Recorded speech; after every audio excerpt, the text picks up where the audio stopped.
Welcome back to Sweet Peas and Saffron. I'm Denise and I'm sharing easy meal prep recipes to make your life easier during the week. This week I'm showing you how to make chocolate tahini oat bars. Are you ready for this madness?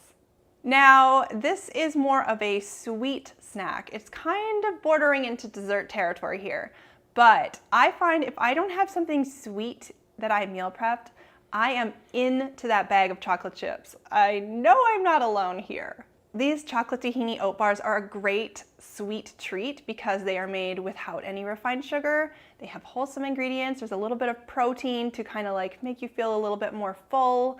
And so I find them a lot better of an option than just chocolate chips.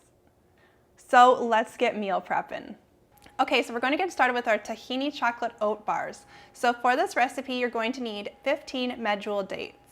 Now, often medjool dates will come with a pit inside, so how you remove the pit is just to slice down the middle of the date and kind of squeeze it open and just pop the pit right out. It's super easy, so don't be intimidated. So I'm using my 7-cup food processor. I will link you to the one I have below. It's like a really basic model that has served me very well for many years. To my food processor, I am adding the pitted medjool dates, maple syrup, tahini, and rolled oats. That's all there is in our base, just 4 simple ingredients. Now we are going to blend on high for 1 minute.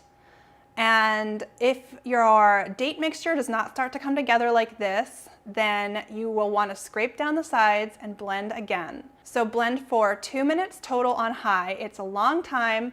And what you might see is that you start to see the mixture separating and it gets this kind of like dry bit on the bottom here, as you can see. So all I'm going to do is just use my spatula, mix it back into the date mixture.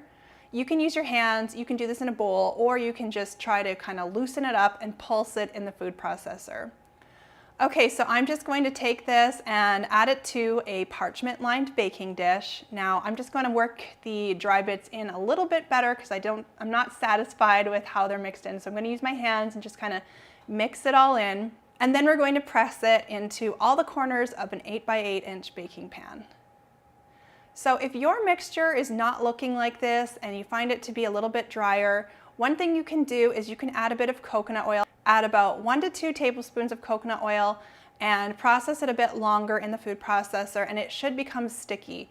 It really depends on how drippy your tahini is and that can vary a lot by brands. The one I had today was very drippy. Now we're going to work on the chocolate portion of the tahini chocolate oat bars.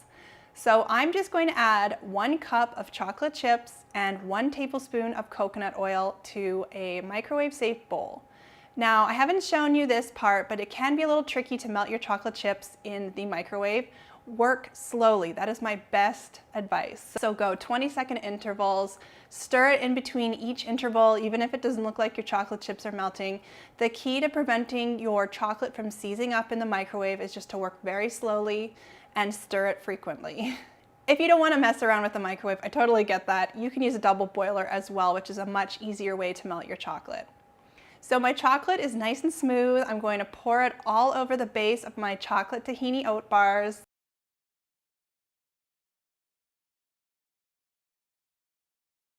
So I'm going to sprinkle with some flaky sea salt. That gives it a nice little crunch and a salty aftertaste, which really brings out all the flavors in these bars. I'm also going to sprinkle with some toasted sesame seeds and some black sesame seeds, which make it look really pretty and again give it a little crunch and also a little of that sesame flavor that we get from the tahini as well. So you're going to want to refrigerate these bars for at least 2 hours until the chocolate has completely set before you slice them into bars. These chocolate tahini oat bars are good in the fridge for up to a week and they are good in the freezer for up to 3 months. I hope you guys loved this video and I hope you give these chocolate tahini oat bars a try. If you do, don't forget to tag me #SweetPeasAndSaffron on social media. I love seeing what you make.